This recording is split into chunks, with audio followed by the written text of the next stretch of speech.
when you enter society, you are born into a caste. And this is very understandable in a community where you don't have a generalized system of education. You don't go to school, and therefore you learn what to do in life from your parents and your family. So if you grow up as a carpenter's son, it never occurs to you to do anything else but carpentry. Why would you? You might become a better carpenter than your father, but still that would be the natural thing to do. It's only when one is exposed to school and then people begin to talk about, well, what do you want to be in life, that people get the idea that they might be anything. So if this sort of way of life is natural to you, you don't find it particularly objectionable. Of course, all kinds of weird complications and rituals and prohibitions grow up in the course of time that can make this system very cumbersome, as it has been until quite recently in India. Then what happens is this. You go through an evolution in your development in this community, which has first of all the stage called brahmacharya, studentship or apprenticeship. After that you enter the stage of grihastha, meaning householder. And a householder has two duties. One is called artha, A-R-T-H-A, and the other kama, K-A-M-A. Artha means the duties of citizenship, partaking in the political life of the community. Kama, K-A-M-A, means the cultivation of the senses, of aesthetic and sensual beauty.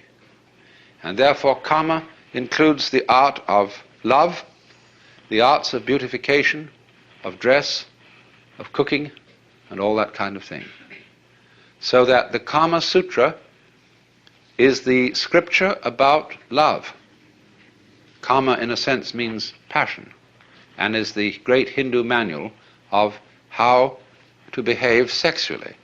It's a book that every child ought to read on gaining puberty, so that he would get some sense of how to make love without being a mere baboon. Then there is also the Artha Shastra, and that is the scripture about rulers and the way of the Kshatriya caste. Now, so you've got these stages now. Brahmacharya, which is studentship, Artha and Kama, they go together, and they constitute the duties of grihastha, of a householder. Beyond that, there is the duty of dharma, D-H-A-R-M-A, and dharma has many, many meanings in Sanskrit. It can mean something like law or justice. Could even mean slightly righteousness, but not as we have come to understand that word in common speech today. Perhaps rightness would be better than righteousness. But dharma has a primary meaning of method. So when we speak of the dharma of the Buddha's doctrine, it is the Buddha's method, not law. So a citizen also has to conform to dharma, and that is to say to ritual and ethical and moral game rules for the community.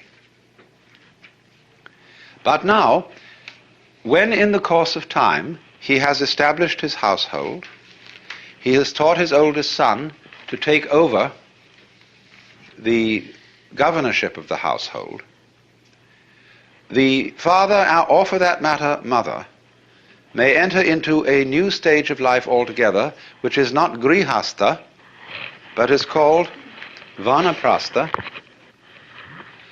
and that means forest dweller, as distinct from householder.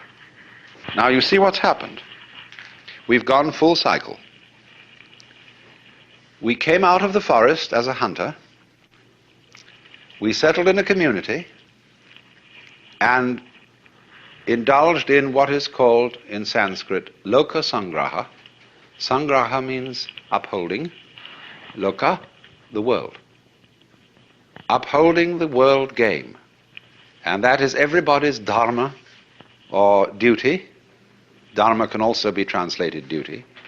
And svadharma, SVA in front of dharma, means your own duty. Or better, your own function, which we would translate into English as vocation.